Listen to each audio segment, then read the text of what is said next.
activité, appelle à manifester des centrales syndicales vendredi prochain. Le ministère du Travail tente de calmer la tension. Cheikh Diba et le tandem Diomaye Sonko, y aurait-il un malaise? Beaucoup d'observateurs de la vie politique se posent cette interrogation. Nous verrons le pourquoi dans ce journal. Le grand journal à suivre, les actualités internationales avec Georges Déthié Diop, le sport Malal Diagne Junior, la presse du jour, lecture et commentaire Mohamed Ali Mouba à la une. Que de tristes nouvelles, le décès de Jimmy Mbaye et celui de l'étudiant Makhtar Diagne. Point de vue en fin de journal, mobilisation des centrales syndicales contre les licenciements dans plusieurs secteurs d'activité. La force de frappe est-elle encore là au moment où le débat sur l'émiettement du mouvement syndical prend de plus en plus le dessus? La parole à nos deux intervenants. Rendez-vous en fin de journal.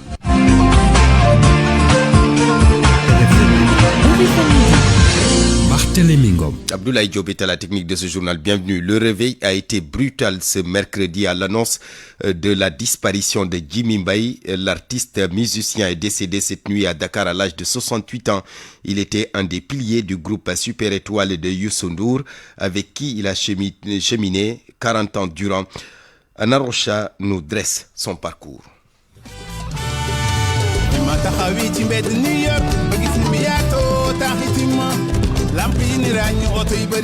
1997, Jimmy Mbaye se lance dans une carrière solo. Le guitariste cartonne avec 2 morceaux particulièrement, Boy Harlem et Yaïdi Galma, extrait de l'album Dakar Hit, qui a reçu l'Indie Award for Contemporary World Music. Auteur, compositeur et chanteur, il produira 2 autres albums solo, Yaïdi Galma en 2004 et Khare Dounia en 2012. Mais dans la mémoire collective, Jimmy Mbaye incarnait les 4 fantastiques du Super Étoile aux côtés d'Hassan Cham au tama, Mbaye Dieye Faye aux percussions et Pape Oumar Ngom à la guitare rythmique. Mamadou Mbaye était un pilier de l'orchestre de Youssou Ndour dès le début des années 80. Fan du guitariste américain Jimi Hendrix, qu'il considérait comme son idole au point d'emprunter son prénom pour en faire son nom de scène.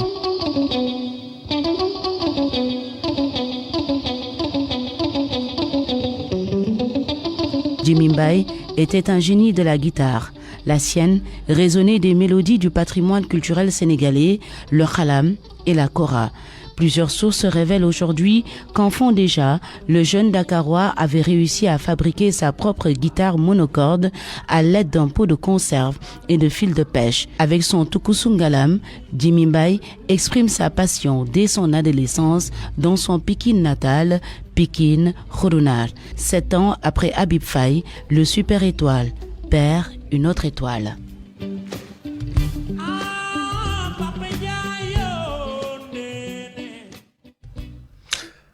La parole maintenant aux acteurs de la musique suite au rappel à Dieu de Jimmy Mbaye. Selon les témoignages, au-delà du guitariste, guitariste rompu à la tâche, Jimmy Mbaye est une personne pétrie plutôt de qualités humaines. Il s'agit là d'une lourde perte pour le Sénégal. Famadion. L'émotion est perceptible dans la voix de Pape Oumar Ngom. Le guitariste du Super Étoile est encore sous le choc. Il a du mal à se faire à l'idée que Jimmy est parti à jamais. Le Sénégal est en deuil. Au sein du Super Étoile, il joue un rôle monumental. Depuis qu'on a fait un chemin depuis plus de 40 ans, il a fait des prouesses avec sa guitare. Il avait aussi un comportement, un fidèle compagnon, un homme de bon sens qui riait avec les gens, qui parlait tout le temps avec les gens. Vraiment un homme, on saurait dire les choses en quelques mots. Ousmane Faye lui retient les derniers moments qu'il a vécu avec Jimmy Mbaye. Il y a seulement quelques jours, le soliste du Super Étoile formait des jeunes sur les instruments. Sur place, Jimmy a beaucoup appris à ces jeunes. La générosité, une des qualités de l'homme, témoigne le manager de Super Diamono, par ailleurs entrepreneur culturel. Il était là, on discutait, on échangeait autour de ce projet, très constructif. Il l'avait accepté malgré sa fébrilité, on le sentait très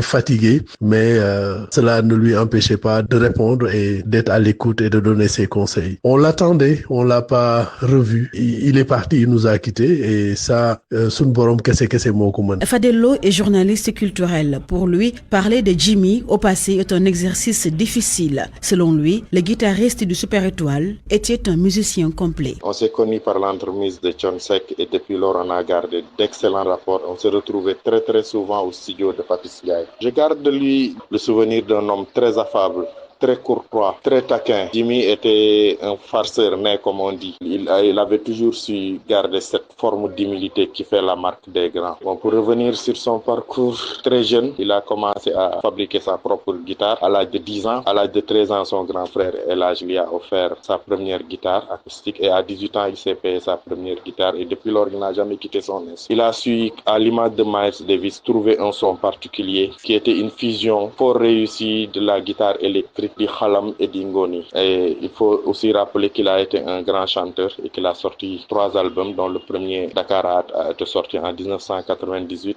Et selon les témoignages, la musique perd un de ses plus grands ambassadeurs. Jimmy Mbaye a marqué de manière indélébile la scène sénégalaise et africaine.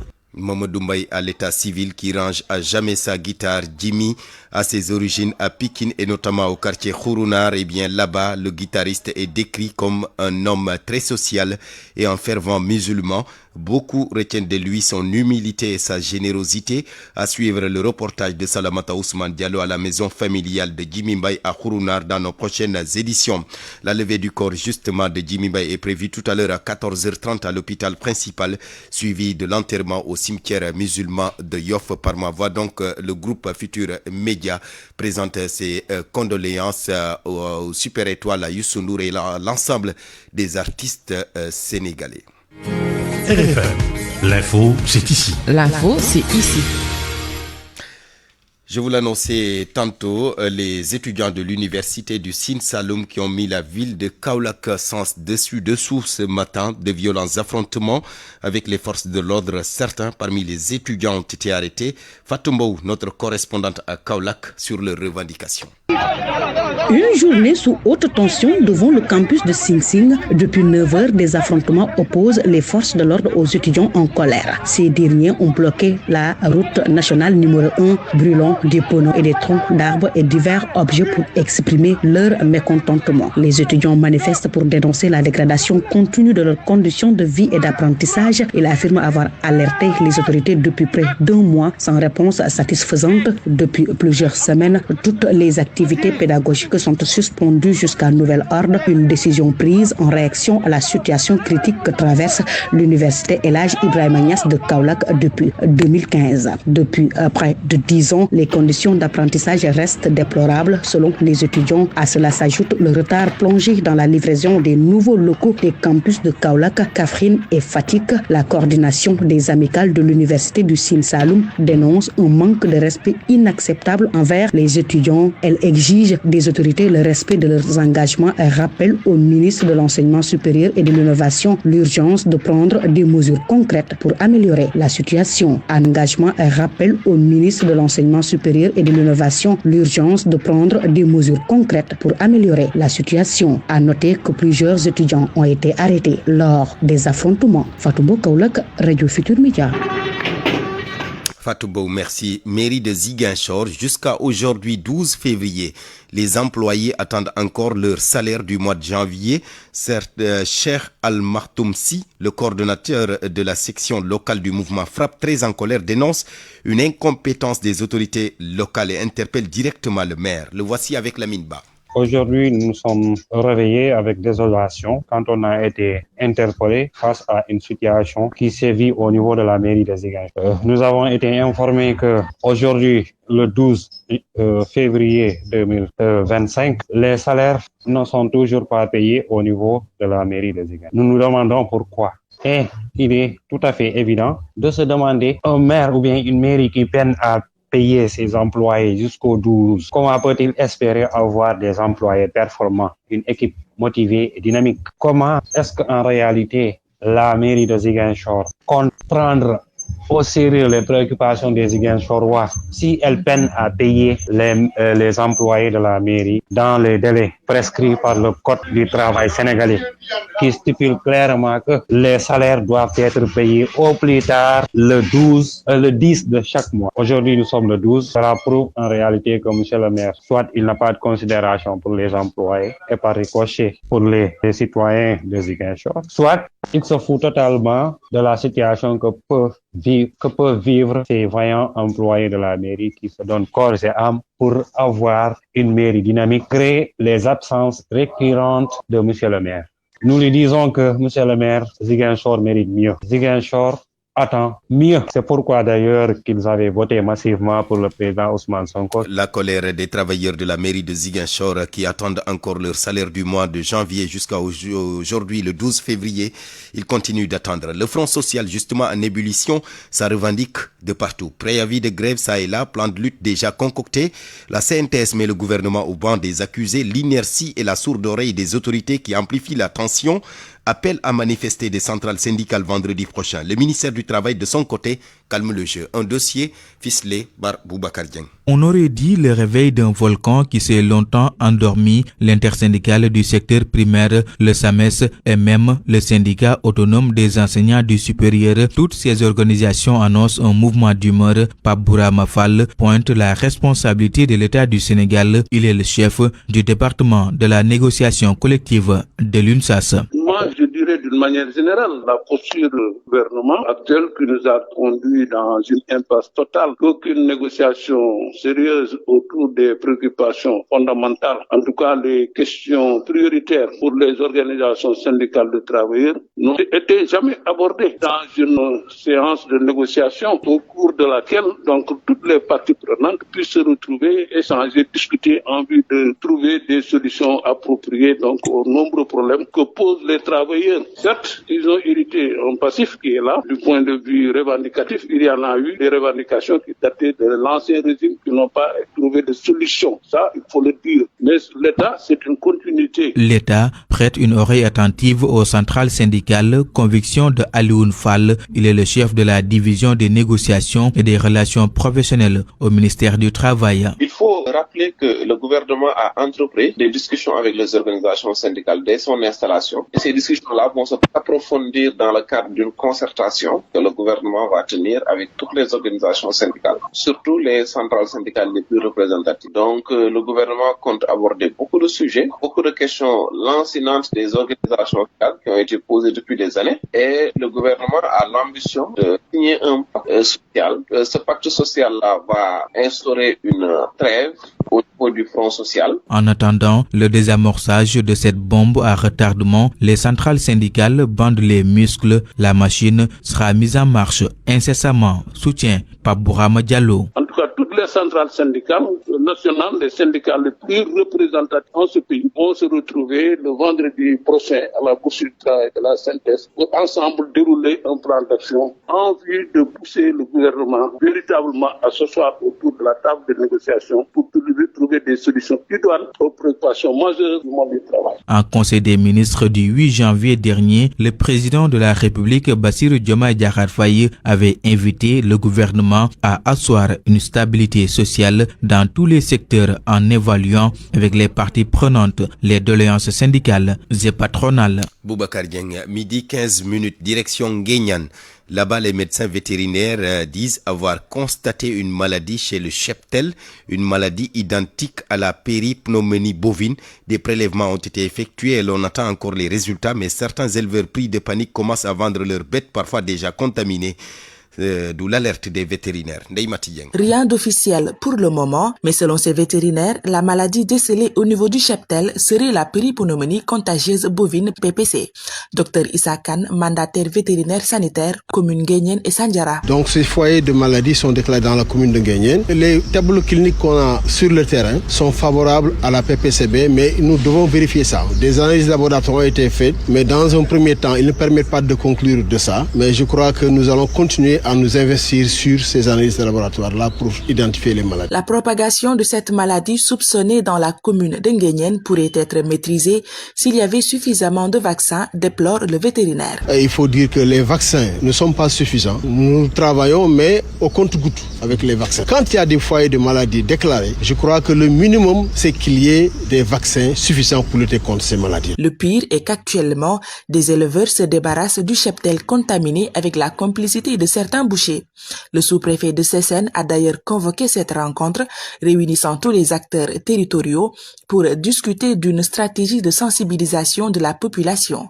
Biram Richard Faye. Que les bouchers n'achètent pas du bétail malade. Et avant d'abattre un animal pour la consommation locale, il faut l'inspection des services vétérinaires avec le cachet officiel. L'État, pour sa part, doit redoubler d'efforts, constate ces intervenants vétérinaires. Il leur doit 2 ans de travail non payé. À ce jour, ces intervenants qui doivent être aussi payés par l'État après le dépôt des rapports, nous avons 2 années qui ne sont pas encore payés.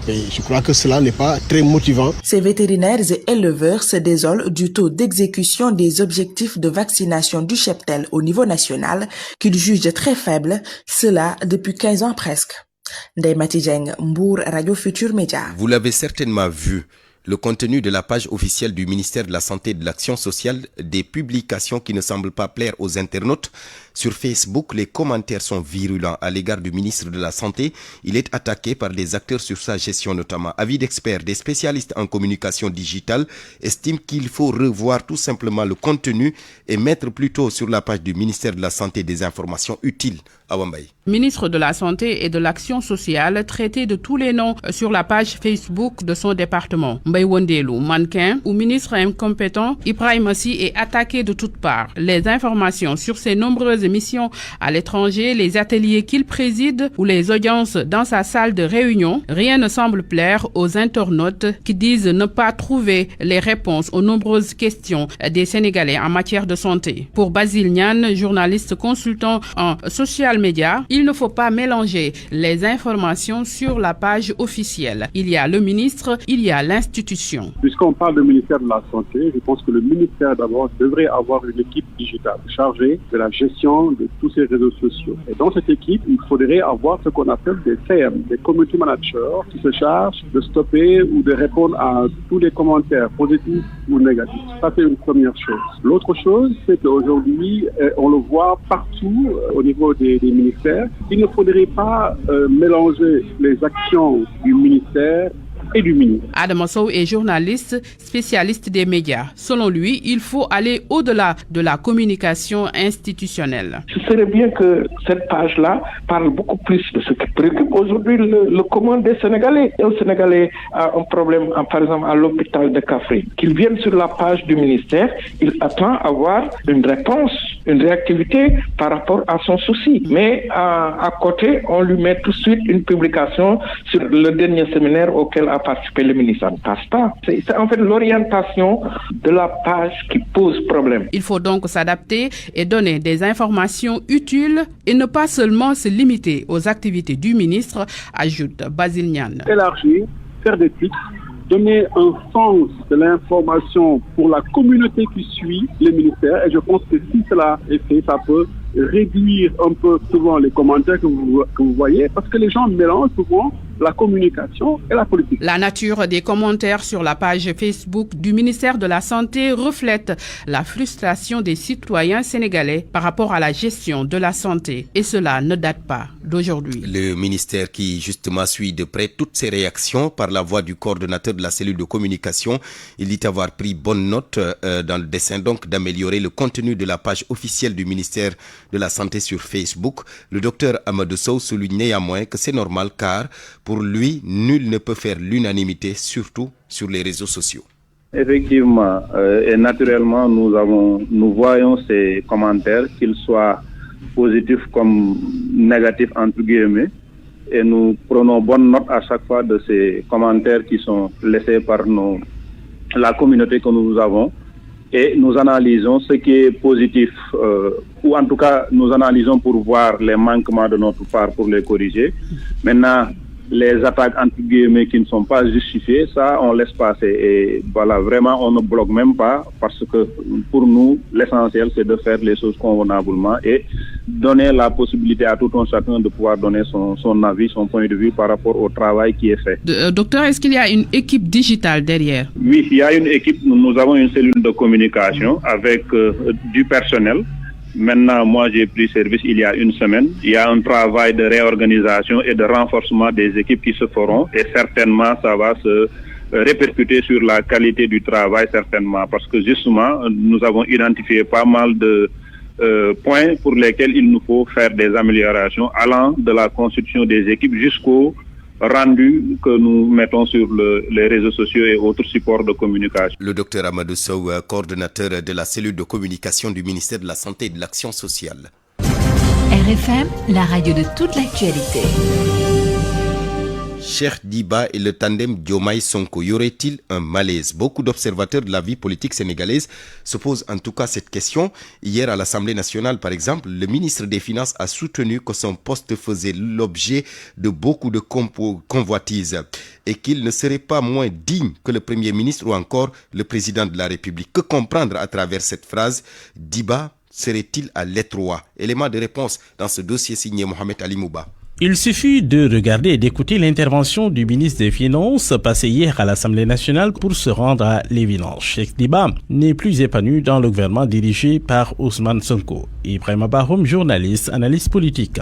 C'est vrai quand il dit que il commence par le président n'a pas plus de valeur que lui, il n'entend pas que être en dessous du président en termes de valeur, que le premier ministre n'en a pas plus que lui aussi. Bon, il exprime évidemment une situation. J'ai l'impression qu'il extériorise une situation dans laquelle il se met en comparaison. Pourquoi comparaison? Qu'est-ce qui appelle cela? Qu'est-ce qui s'est passé pour qu'il puisse en arriver à dire je ne veux pas et il n'est pas question qu'il ait plus de valeur que moi. Le disant, c'est qu'il y a forcément un dessous parce que, comme on dit, tu ne peux pas te réveiller un matin, faire des éléments de comparaison sans que quelque chose t'ait poussé à cela. Maintenant, qu'est-ce qui l'a poussé? Bon, évidemment, si on peut faire un peu de rétrospective rapidement, on va voir que cette histoire de chiffres falsifiés, évidemment, d'une manière ou d'une autre, le concerne directement ou indirectement, peu importe lui Diba, parce que quand même il était là quand donc tous ces chiffres-là existaient.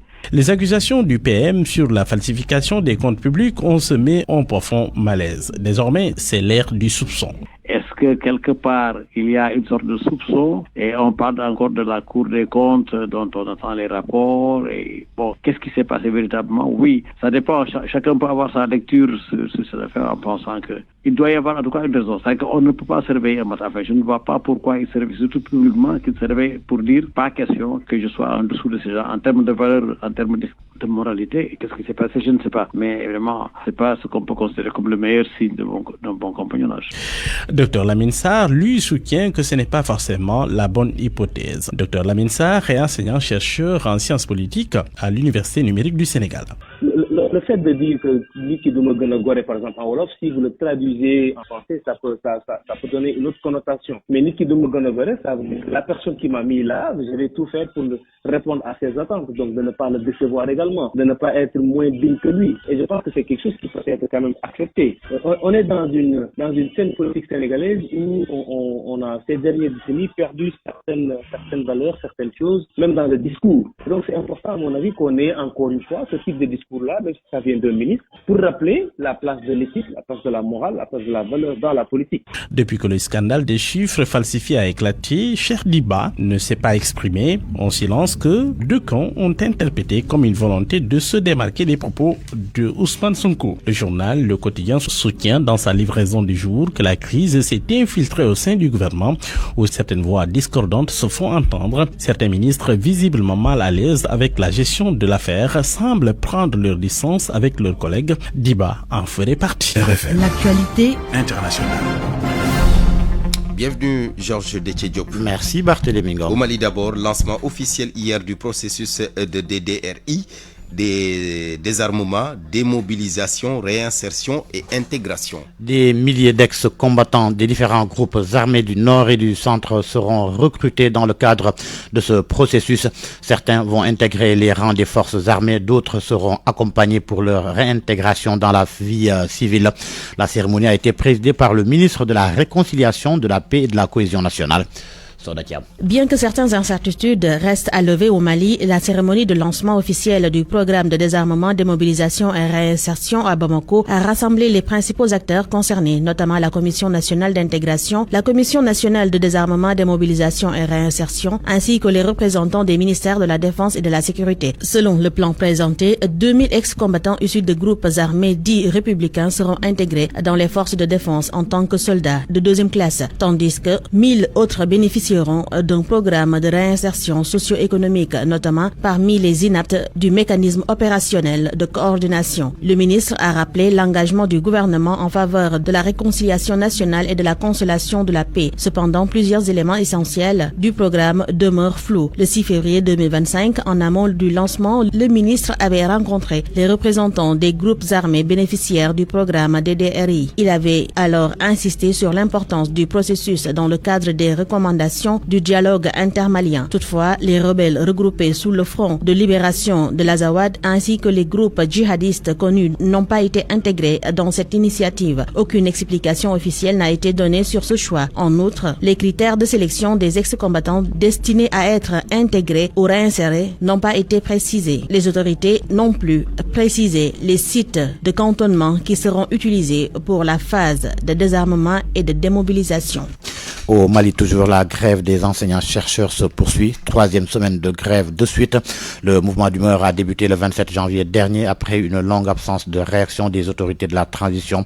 Le dialogue a été enfin engagé. La mise en place d'une commission a été actée pour déterminer le montant et les modalités d'application de la prime de recherche, notamment le calendrier. Les enseignants-chercheurs maliens demandent l'application avec rappel de leur prime de recherche promise depuis 2017 et jamais versé. Le procès en appel de l'attentat de Grand Bassam en Côte d'Ivoire, verdict attendu vendredi. Le procureur de la République a requis hier la confirmation des charges retenues contre les 4 accusés, complicité d'assassinat et acte de terrorisme. Toutefois, il a demandé l'abandon des poursuites pour détention illégale d'armes à feu. En conclusion, il a demandé le maintien de la condamnation à perpétuité prononcée en première instance.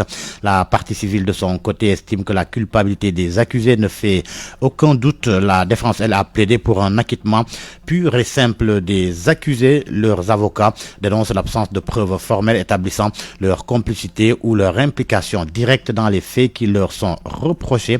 Verdict donc, vous l'avez dit, le 14 février prochain. L'attentat avait fait 19 morts et a été revendiqué par AQMI. L'Afrique du Sud qui envoie des renforts militaires en République démocratique du Congo. Plusieurs centaines d'hommes dans la ville de Lubumbashi. Il s'ajoute aux 2700 soldats déployés au sein de la MONUSCO, selon Reuters, repris par RFI. L'opération s'est faite dans la plus grande discrétion.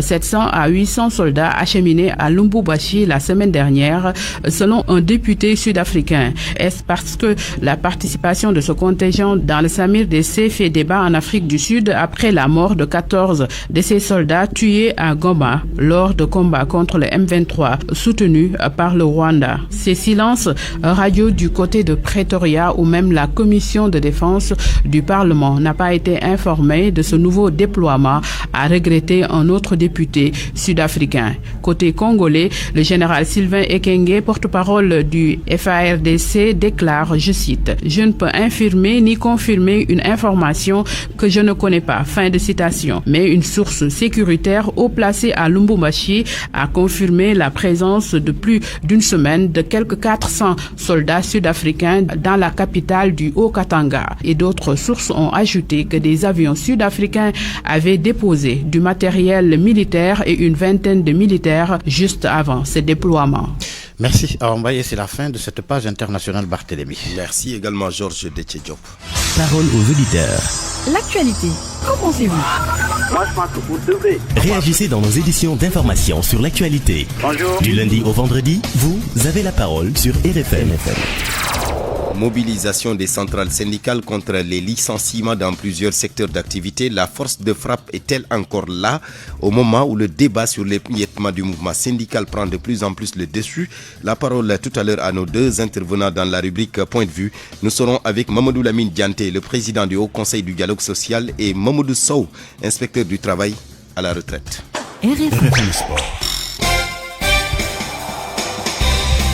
Malal Diagne Junior, bonjour. Bonjour Barthélémy. La Coupe du Sénégal, cet après-midi, on joue les 16e de finale.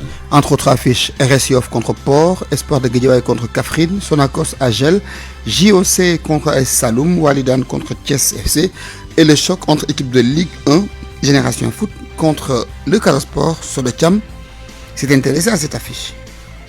Génération Foot, Casa Sport, un choc entre clubs de Ligue 1 pour ces 16e de finale de la Coupe du Sénégal. Une rencontre qui s'annonce palpitante avec le Casa Sport qui a retrouvé le chemin de la victoire et qui a réussi à s'extirper de la zone relégable. Baladjiba, l'entraîneur du Casa Sport et ancien entraîneur de Génération Foot, veut rester sur cette dynamique de succès. Mais vraiment, aujourd'hui, on va jouer un match très dur parce que ce sont des Génération Foot aussi sur une très bonne dynamique. C'est des académiciens, on sait qu'ils auront la possession du ballon. Mais n'empêche, aujourd'hui, toute personne qui viendra au stade va avoir du beau jeu. Vraiment, c'est un plaisir de retrouver mes anciens coéquipiers, mes adjoints, les gens que j'ai formés. Mais n'empêche, que ça sera un match de football. Ça fait des frissons de jeu quand t'es petit, mais c'est comme ça, c'est la vie. Et que le meilleur gagne. Son adversaire du jour, Génération Foot, est dans le ventre mou du classement et n'a plus obtenu de défaite depuis la 9e journée. Mais l'entraîneur de Génération Foot dit savoir à quoi s'attendre face à cette équipe fagnon de Ziguinchor, Boubacar Gadiaga. Le Casa Sport, c'est une très belle équipe, quel que soit son rang en championnat ou quelles que soient ses difficultés pour gagner les matchs. Ça reste toujours une équipe redoutable en coupe. Ils viennent gagner le dernier match, ça veut dire qu'ils vont emmagasiner de confiance. Donc nous, ça ne change rien dans notre préparation. On va jouer face à une équipe qui est souvent efficace en coupe. Mais bon, on va essayer de faire de sorte que cette fois-ci, que l'efficacité vienne chez nous et qu'on gagne, Inch'Allah. La rencontre est prévue au stade Lat Dior de Thiès à 18h30. Le football hors du continent avec la suite des barrages de la Champions League. AS Monaco reçoit Benfica, Club Bruges contre Atlanta de Bergame, Feyenoord de Rotterdam contre l'AC Milan, Celtic Glasgow contre le Bayern. Mise à jour du calendrier en Angleterre pour le compte de la 15e journée. Everton de Ghana et Eliman Ndiaye jouent contre Liverpool.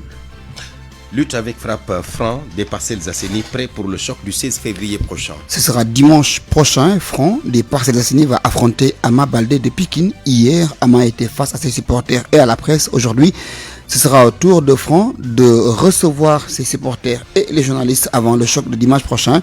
Mais d'ores et déjà, aux Parcelles Assainies, c'est un dispositif impressionnant de sécurité qui est installé autour du lutteur Franc. Oumombo y a fait un tour. Il a même eu droit aux injonctions des lutteurs postés pour gérer la sécurité. Reportage. Pour être franc est fin prêt pour non seulement affronter, mais pour terrasser Ama Baldé selon ses fans et voisins. En cette matinée de mercredi, le devant du domicile du lutteur, ce seul membre du staff filtre les entrées et les sorties. L'homme qui ne souhaite pas se confier à notre micro interdit même aux talibés de se rapprocher de la maison. Disons que le jeune homme bien musclé n'avertit pas deux fois. Même notre présence dérange le monsieur.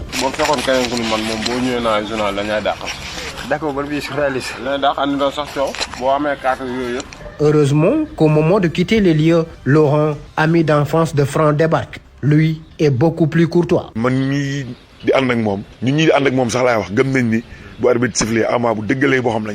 da ko ci tek bu deugalé bo xam waaw 30 secondes la ma ci jeex inshallah parce que dafa am fuñu tek suñu bëtt am fuñu bëgg dem am Ama nak champion la kenn xébu ko té ndam sax suñu borom moko yor mais dañu gëm li mbeur bi liggéey waaw ak yene ci mom ak fu mu bëgg egg ci lamb non du Ama mako wara mëna téé quoi. Kumbis du nom de cette dame qui tient sa gargote en face du domicile de l'adversaire de Ama Baldé n'a aucun doute quant à la victoire du Ndiago Or comme elle le surnomme. Ndiago bi Ndiago Or bu xasse ba japp bu né nit rek day mbot rek tek ci suuf bu soba yalla lolo yam inshallah. Ici, les voisins et amis ne parlent pas de combat entre Franc et Ama Baldé, mais entre Parcelles et Pikine, comme pour dire que la dimension de ce combat est incalculable. Lepp lu lamb ci la gaay def nañ ko te ñu nañ ak ñi ñu wara tejo liggéey lu ñu wara liggéey waaj ak suñuy bokk quoi waaw.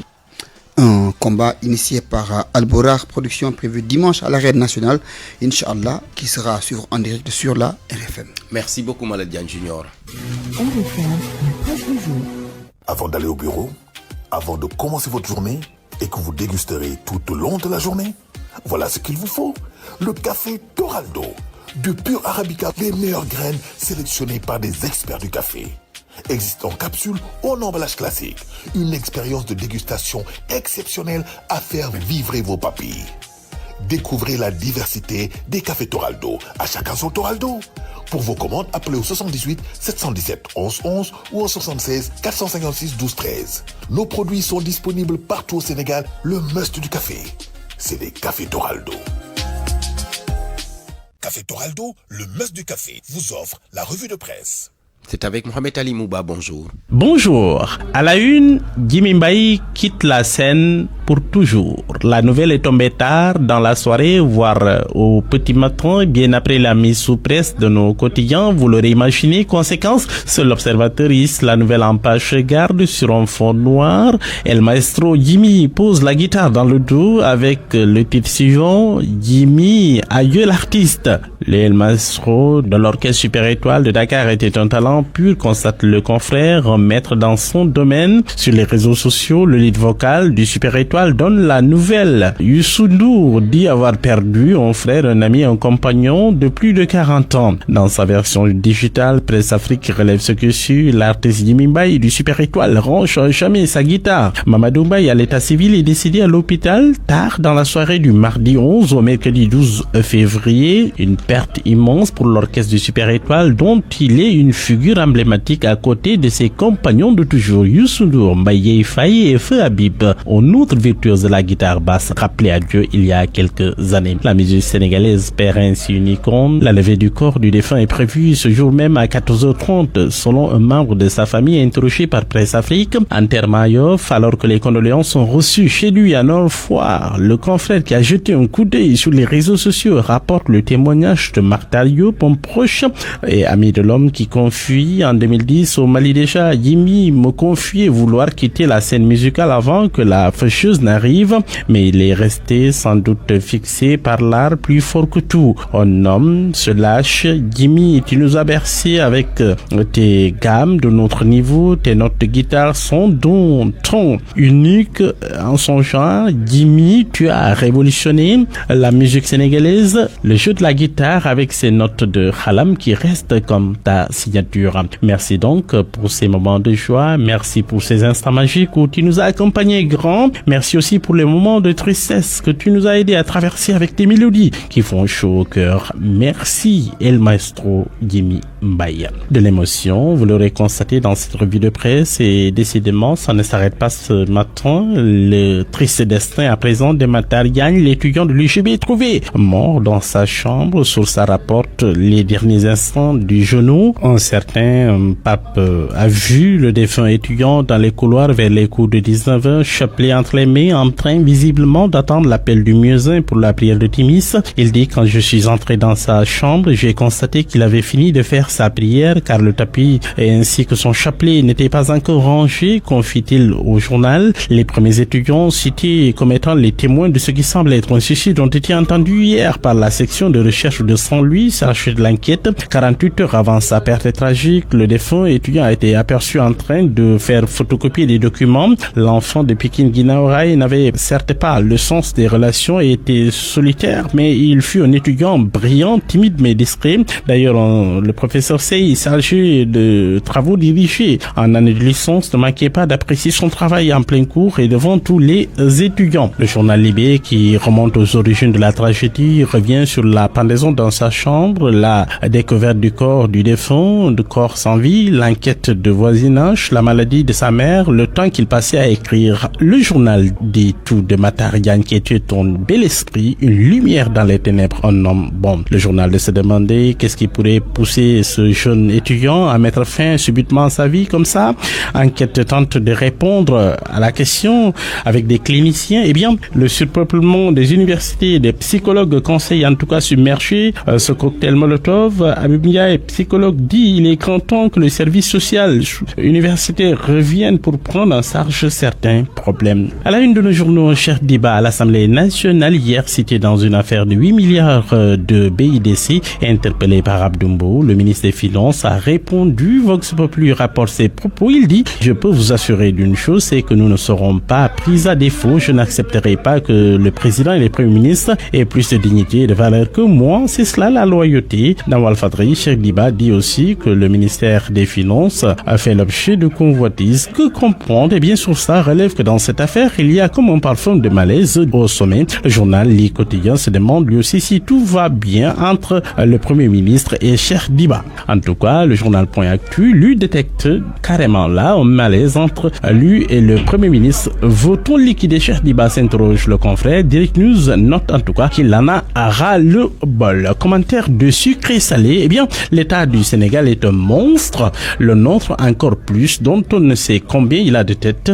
À écouter notre grand ordinateur des dépenses hier à l'Assemblée, on a senti qu'il avait des problèmes pour exprimer son allégeance au président et à son patron direct, le Premier ministre. Le pauvre Diba n'en finissait pas de transpirer face à ce dilemme, note le confrère, et le peuple non plus, qui ne sait pas à qui transmettre ses doléances et ses revendications. D'où l'intérêt pour notre duo de ne pas casser leur tempo au moindre couac entre les deux. C'est tout l'orchestre que le public rejettera. Note encore la publication. Avant d'aller au bureau, avant de commencer votre journée et que vous dégusterez tout au long de la journée, voilà ce qu'il vous faut. Le café Toraldo, de pur Arabica, les meilleures graines sélectionnées par des experts du café. Existe en capsule ou en emballage classique. Une expérience de dégustation exceptionnelle à faire vibrer vos papilles. Découvrez la diversité des cafés Toraldo. À chacun son Toraldo. Pour vos commandes, appelez au 78 717 11 11 ou au 76 456 12 13. Nos produits sont disponibles partout au Sénégal. Le must du café, c'est les cafés Toraldo. Café Toraldo, le must du café, vous a offert la revue de presse. Point de vue. Regard croisé sur l'actualité du jour. Mobilisation des centrales syndicales contre les licenciements dans plusieurs secteurs d'activité. La force de frappe est-elle encore là au moment où le débat sur l'émiettement du mouvement syndical prend de plus en plus le dessus? La parole à nos deux intervenants. Nous sommes avec Mamadou Lamine Dianté. Monsieur Dianté, bonjour. Bonjour Barthélémy. Vous êtes le président du Haut Conseil du dialogue social. Notre deuxième intervenant, Mamadou Sow. Monsieur Sow, bonjour. Bonjour, monsieur Ngam. Inspecteur du travail à la retraite. D'abord, je donne la parole à monsieur Sow, inspecteur du travail à la retraite. On a constaté des licenciements dans plusieurs secteurs d'activité, des préavis de grève, des plans d'action concoctés pour faire face au gouvernement. Vous, en tant qu'ancien inspecteur du travail, d'abord, quelle lecture faites-vous des différentes revendications, surtout que la plupart des centrales syndicales dénoncent le mutisme des autorités, un manque de réaction? Bonjour d'abord et je vous remercie de bien me donner la parole. C'est juste pour dire qu'au fond, ce qui se passe, c'est dans l'ordre naturel des choses. Il faut tout à fait le prendre dans cette perspective d'abord. C'est des organisations syndicales dont la mission est de défendre le pouvoir, les intérêts des membres, donc des travailleurs, mais de l'autre côté aussi, ils ont en face d'eux des employeurs, aussi bien État comme employeur au sens privé du terme. Donc ça, c'est tout à fait. Maintenant, la question, c'est quoi? C'est un contexte qui est là. Et comme vous avez dit effectivement que les responsables syndicaux ont dit qu'il y a eu manque de réaction. Autrement dit, c'est un déficit de dialogue. Oui. Donc, la question centrale qui devrait se poser, c'est aujourd'hui de pouvoir créer les conditions d'une discussion effectivement large autour des préoccupations que les organisations syndicales ont posées. Mais justement, on a l'impression que le gouvernement n'a pas créé ces conditions d'un dialogue, puisqu'il y a plusieurs préavis qui ont été déposés à l'arrivée, pas de réaction, pas de discussion. Oui, c'est-à-dire que là, il faut retenir effectivement que c'est du droit des travailleurs que d'ouvrir. D'abord, c'est une obligation en réalité pour le gouvernement, tout comme pour, au-delà du gouvernement, je parle des employeurs. Parce que si moi, je me situe sur l'État d'abord en tant l'État employeur et de l'autre côté, les employeurs privés. C'est une obligation pour effectivement eux de pouvoir discuter avec, évidemment, cette haute frange de la société que constituent les travailleurs.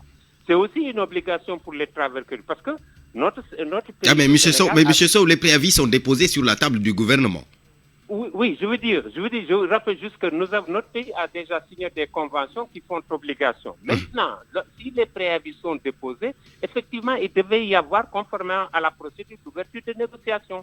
Maintenant, au terme, si les négociations ne se tiennent pas, il y a un délai de préavis qui est donné, au terme duquel les travailleurs ont le droit d'aller en grève. Et en ce moment, c'est une grève licite. Oui, donc, en tout cas, c'est ce à quoi on assiste aujourd'hui, ces dépôts de préavis de grève, des préavis qui arrivent à expiration, ce qui pousse en tout cas les centrales syndicales à appeler à une forte mobilisation après-demain, vendredi. Mamadou Lamine Dianté, le président du Haut Conseil du dialogue social, vous suivez de près ce qui se passe sur le paysage, dans le monde social plutôt. Vous avez engagé des discussions avec pas mal d'organisations dans différents secteurs. Qu'est-ce qui, selon vous, bloque un peu c'est pour parler ces négociations? Pourquoi le gouvernement peine à ouvrir ses portes? Mais merci Barthélémy. Permettez-moi d'abord de saluer avec beaucoup de respect mon co-débatteur, M. Sow, et de saluer vos téléspectateurs et vos auditeurs et vos auditrices. Je crois que au niveau du Haut Conseil du dialogue social, nous ne nous contenterons pas simplement d'observer, de suivre la situation. Nous avons, au détour d'un journal radiophonique, entendu une déclaration des centrales syndicales. Et nous avons pris sur nous l'attitude d'entrer en contact avec les secrétaires généraux de centrales syndicales pour les convier à une rencontre afin d'avoir une idée beaucoup plus claire de leurs préoccupations et d'interpeller les autorités. Nous sommes rencontrés le vendredi 24 janvier avec les secrétaires généraux tels que Modi Guiro, Eliman Diouf, Yvette Keita. Nous avons discuté de fond en comble des préoccupations des centrales syndicales, dont notamment ce que venait de dire M. Sow, et je crois vous-même, les licenciements qui sont constatés dans les entreprises. Nous avons pris bonne note. Il y avait une documentation qui nous avait été également remise. Nous avons fait les diligences aux plus hautes autorités de ce pays-là. Dès le lundi, ils ont reçu une convocation du ministre du Travail. Le jeudi, donc moins d'une semaine après notre rencontre, le ministre du Travail les a reçus. Il y a donc, pour moi, s'il y avait rupture du dialogue, il y a le fil qui s'est renoué. Et à partir de ce moment-là, nous pensons qu'ils étaient donc dans une bonne dynamique pour se retrouver autour d'une table. Et c'est ça le rôle du Haut Conseil du dialogue social, faire le facilitateur. Mais justement, est-ce que c'est intéressant? Est-ce que c'est intéressant aller vers la recherche d'un consensus. Mais nous avons constaté que quelque temps après, ils ont appelé à manifester. Justement, je voulais dire, président, M. Dianté, je voulais dire, est-ce que c'est intéressant aujourd'hui d'engager des discussions au moment où on continue de licencier des travailleurs? Oui. Non. En fait, il ne s'agit pas de cela. Parce que là aussi, s'ils rencontrent le gouvernement autour du ministre du Travail, je considère que des réponses seront données. Parce que nous également, nous avons été interpellés par des travailleurs licenciés, que ce soit de façon individuelle ou collective. Nous avons fait les diligences, nous avons parfois rencontré les directeurs généraux pour les entreprises parapubliques ou publiques, mais souvent les arguments qui sont avancés à ce niveau-là vous laissent comprendre que la situation est très tendue. Et quelquefois, des gens parmi les licenciés ont été recrutés avec un CDI sans même faire de stage à partir des mois de mars, avril, mai. Bon, c'est à se demander est-ce qu'il n'y avait pas un certain sabotage là-bas.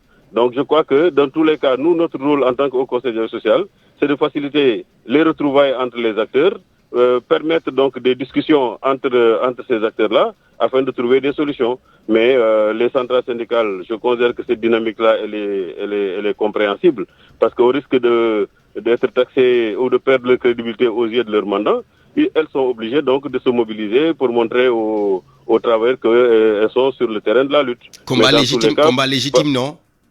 Oui, pourquoi pas? Parce que quand même, il faut toujours sauver sa crédibilité. Mais dans tous les cas, nous considérons au niveau du Haut Conseil du dialogue social que le dialogue n'est pas rompu et il faudrait que donc les différentes parties se retrouvent discuter pour trouver une solution. Une solution. Je reviens à vous tout à l'heure, président. Mamadou Lamine Dianté, président du Haut Conseil du dialogue social. Mamadou Sow, inspecteur du travail à la retraite. Aujourd'hui, est-ce que la force de frappe, les centrales syndicales, justement, je veux dire, qui appellent à une mobilisation vendredi, la force de frappe est-elle encore là à vos yeux, surtout qu'à ce moment, le débat sur l'émiettement du mouvement syndical prend de plus en plus le dessus? Bon, en fait, avant de répondre, permettez-moi aussi de saluer effectivement M. le Président du Haut Conseil et de lui souhaiter, parce que je crois que c'est le nouveau président, donc de lui souhaiter un bon mandat aussi dans l'exercice de ses fonctions. Bon, cela dit, bon, la force de frappe, en fait, il faut partir aussi d'un constat réel, c'est-à-dire qu'il y a peut-être émiettement, mais l'émiettement n'est quelque part pas une faiblesse. Hein. La question de fond, c'est la capacité d'entraînement. Parce qu'en réalité, si aujourd'hui on faisait les statistiques, il est important. On a noté, bon, c'est une tendance à l'échelle mondiale, d'ailleurs, un taux de syndicalisation assez important. Mais là, la stratégie, c'est peut-être aux organisations syndicales de pouvoir trouver les formules les meilleures aptes à entraîner une grande masse de travail au-delà de ceux qui sont effectivement leurs militants.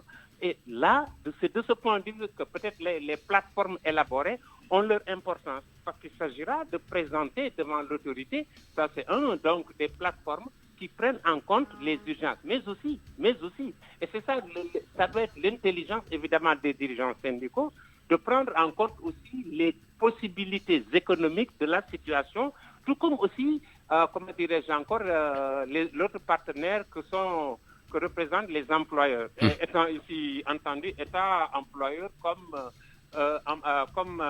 employeur du secteur privé.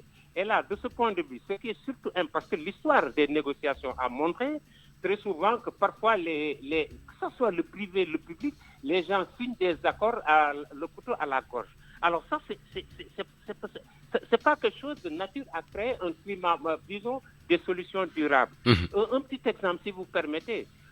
Au lendemain, vous savez, la dernière plus grande grève que le pays a connue, c'était peut-être contre le plan Saholoum, si les gens s'en rappellent, avec une grande unité d'action des centrales syndicales. Bon, maintenant, c'était le plan que le gouvernement avait fait, un plan alternatif à la dévaluation.